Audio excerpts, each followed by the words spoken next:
Coy watched from the hostel window as three girls were dropped off. Each one of them stepped out from the front seat of different cars, while a man stood there opening the door for them. The men hugged them, planting kisses on their foreheads before the girls walked away. They soon stood outside the fence of the school.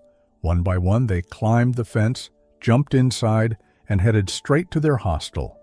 The next day was Saturday. The girls were scheduled to go to the school salon to get their hair done. It was a large salon with many stylists working inside. However, before any other girl could enter, the three queens always went in first to get their hair done. They paid the hairstylists extra money to focus only on them. The entire school waited until they were finished before anyone else could use the salon. Coy, however, came from a poor background. She attended the prestigious St. George's All-Girls Boarding School on a scholarship. She and her friend Kai were the only two girls who had won Madame Margaret's prestigious scholarship, which gave them the opportunity to attend St. George's. However, being at St. George's came with additional expenses. Coy and Kai made simple weaving hairstyles for each other since they couldn't afford the luxury of the school salon. Their pocket money barely covered their basic needs. Once their hair was done, they returned to the hostel and settled in. Meanwhile, Sandra, Jennifer, and Mona Lisa, the three queens, couldn't hold back their laughter.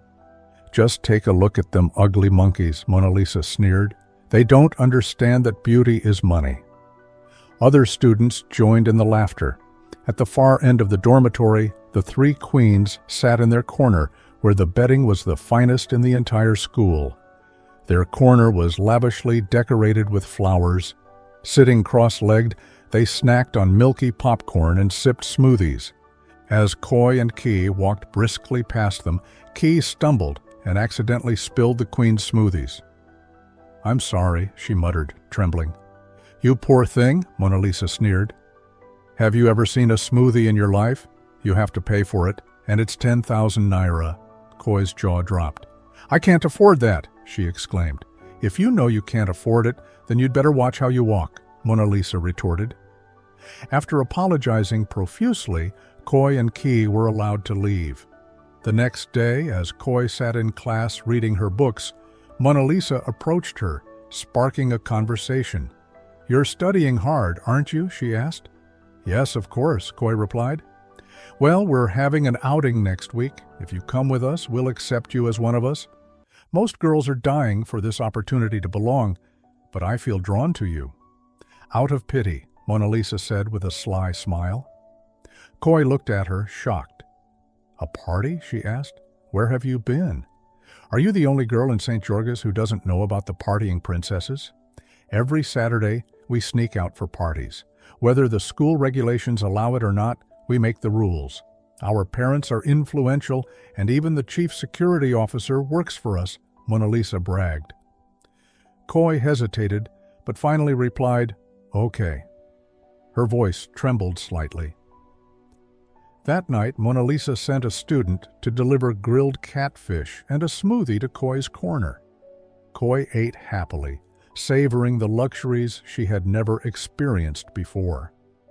"This is what these girls enjoy every day," Coy thought aloud, as she licked her fingers clean. Mona Lisa's father was a politician, while Sandra and Jennifer's fathers were honorable members of the House of Representatives. When Saturday night arrived, Coy joined the girls for their outing. As she prepared, Kai confronted her. "Coy, you're going to the school salon now? I thought we agreed to make each other's hair," Kai said. "Yes, but that was before.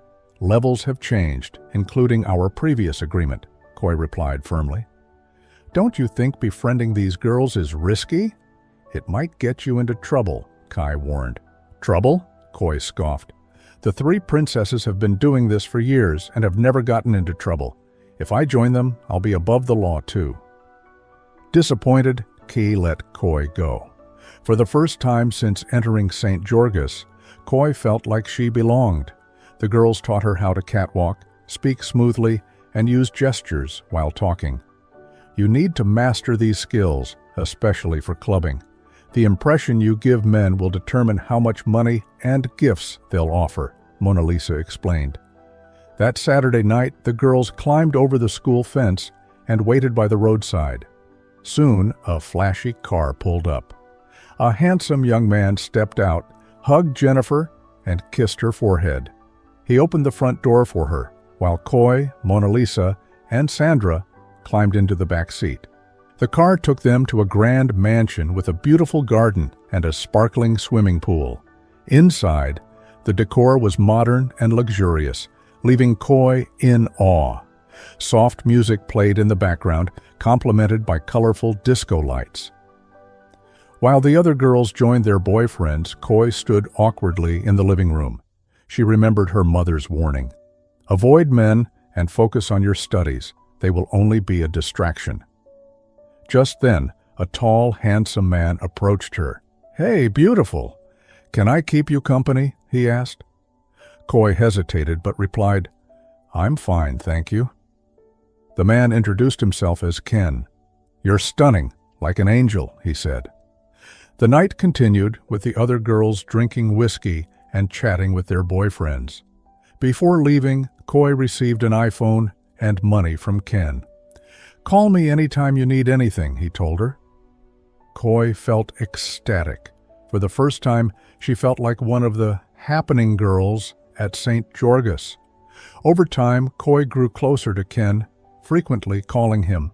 She continued sneaking out with the three princesses, enjoying their outings and the lavish gifts they received.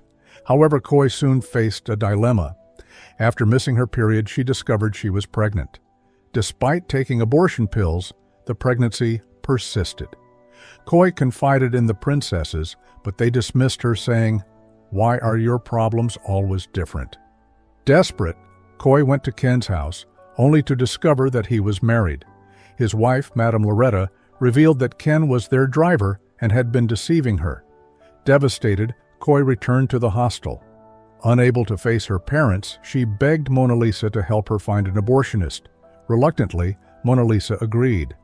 The quack doctor warned Coy of the risks, but she insisted on proceeding. The abortion was performed, but Coy collapsed from excessive bleeding while returning to the hostel. She was rushed to the hospital, but despite multiple surgeries, she died on the operating table. Coy's story serves as a cautionary tale. Young girls should focus on their studies, heed their parents' advice, and avoid bad influences. It's better to seek guidance from your parents than to take dangerous risks on your own.